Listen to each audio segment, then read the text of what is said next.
والصلاة على نبيه أما بعد أعوذ بالله من الشيطان الرجيم بسم الله الرحمن الرحيم وأعدوا لهم ما استطعتم من قوة صدق الله العظيم وصدق رسوله النبي الكريم الأمين أما بعد فأعوذ بالله من الشيطان الرجيم بسم الله الرحمن الرحيم إن الله وملائكته يصلون على النبي يا أيها الذين آمنوا صلوا عليه وسلموا تسليما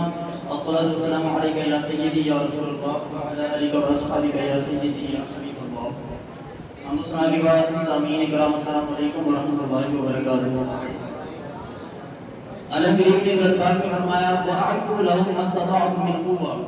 فرمایا کافروں کے لیے تم سے جو بن پائے وہ قوت تیار رکھو۔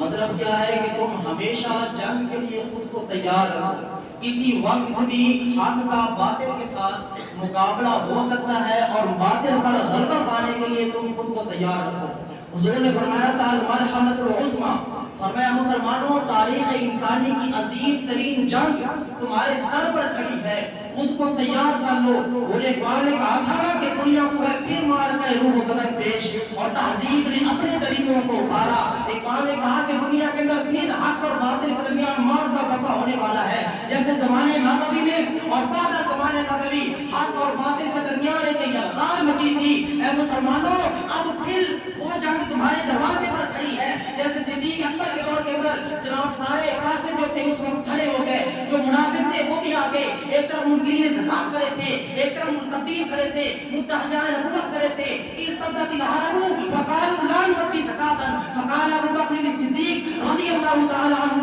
لو منعوني عقال لجاهدتهم عليه فقال عمر تعلم الناس وارفقهم فقال الصدیق عمر اجبار في الجاهلیة وخبار في الاسلام فقال الصدیق اجبار في الجاهلیة وخبار في الاسلام قد انقطع الوحی وتم الدین اينقص وانا حی۔ جب صدیق اکبر نے دیکھا کہ منکرین زکات بھی آ گئے، مدعیان نبوت بھی آ گئے اور جناب مرتدین بھی آ گئے، آپ نے فرمایا میں تمام کے خلاف جہاد کروں گا۔ عمر فاروق آ گیا، آ کر عرض کی یا امیر المومنین یہ زکات نہیں دیتے، باقی تو کلمہ بھی پڑھتے ہیں، روزے بھی رکھتے ہیں، حج بھی کرتے ہیں، سارے کام کرتے ہیں، تعلق الناس وارفقهم، اور جناب تسی کم از کم ہتھیار رکھو، ان لوگوں کی جنگ کرنی ہے۔ جب صدیق اکبر کو عمر فاروق نے یہ کہا نا تو صدیق اکبر نے عمر فاروق کے سینے پر ہاتھ مارا، فرمایا عمر اجبار فی الجاہلیۃ وخبار فی الاسلام، فرمایا عمر تجھے کیا ہوا؟ اسلام سے پہلے بڑا بہادر تھا، اب کیا ہوا؟ رب کعبہ کی قسم اگر پوری دنیا بھی، یہ تو چند لوگ ہیں جو اسلام کے مقابلے میں کھڑے ہیں،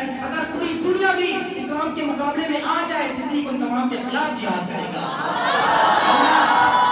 فرمایا عمر کیا بات کرتا ہے، زکات تو بڑا آگے کا مسئلہ ہے، لو منعوني عقال لجاهدتهم عليه، فرمایا زکات بڑا آگے کا مسئلہ ہے۔ جو حضور کے زمانے میں اونٹ لاتا تھا زکات کا اور اس اونٹ کا گھٹنا باندھنے کے لیے رسی لاتا تھا، اب اونٹ لائے اور رسی نہ لائے صدیق اس کی بھی گردن کاٹ کے رکھ دے گا۔ ایک بات کہتے ہیں صدیق اکبر کے دور کے اندر حق اور باطل آمنے سامنے آئے تھے، اور جب یہ فکریں ختم ہوئے تو عمر فاروق کے دور کے اندر جو اسلام کی وسعت ہوئی تھی، تین فوجیں نکلی عمر فاروق کے دور کے اندر، ایک جانب مشرق، ایک جانب مغرب اور ایک جانب شمال۔ مشرق کی جانب ایک فوج گئی، اس نے عراق کو فتح کیا، ایران کو فتح کر کے خراسان تک پہنچ گئی۔ دوسری فوج مغرب کی جانب گئی، مصر اور لیبیا کو فتح کر کے الجزائر تک پہنچ گئی۔ تیسری فوج شمال کی جانب گئی اور اس نے دمشق کو اور شام کو فتح کر کے کوہ کاف تک پہنچ گئی۔ ایک بات کہتے ہیں جیسے صدیق اکبر کے دور میں حق اور باطل آمنے سامنے آئے تھے، دنیا کو ہے پھر مار کا روح بدن پیش، اب ایک بار پھر حق اور باطل آمنے سامنے آنے والے ہیں۔ اے مسلمان خود کو تیار کر لو، اور جب حق اور باطل سامنے آئیں گے ایک دوسرے کے اور پھر حق جب باطل پر غالب ہو جائے گا پھر اسلام کی وسعت ہوگی، پھر اسلام پھیلے گا جیسے عمر فاروق کے دور کے اندر پھیلا تھا۔ دو سپر پاوریں، ایک سلطنت فارس اور ایک سلطنت روما، کئی سو سالوں پر محیط کی سلطنتیں تھی، کئی سو سال کی تاریخ تھی۔ سلطنت فارس کی تو بڑا چڑا کرتی عمر فاروق نے بالکل ختم کر دیا، اور سلطنت روما تین بر اعظموں پر محیط کو سلطنت تھی، بر اعظم افریقہ اس کے کنٹرول میں تھا، بر اعظم یورپ اس کے تسلط میں تھا، اور بر اعظم ایشیا اس کے زیر تسلط تھا۔ اس کی تین ٹانگوں میں سے دو ٹانگیں عمر فاروق نے توڑ دی۔ بر اعظم افریقہ سے بھی نکال باہر اٹھے گا، بر اعظم ایشیا سے بھی نکال باہر اٹھے گا، اور وہ سلطنت محدود ہوگی بر اعظم یورپ تک۔ ایک بار کہتا ہے مسلمان تیار ہو جا، اب تیرا امتحان ہے، اس وقت صحابہ کا امتحان ہوا تھا، اب تیرا امتحان ہے، سبق پھر پڑھ صداقت کا، عدالت کا، شجاعت کا، کیوں؟ اس لیے کہ لیا جائے گا تجھ سے کام دنیا کی امامت کا، اور ایک وقت آئے گا پورا دین، ہمارا جو دین ہے یہ پوری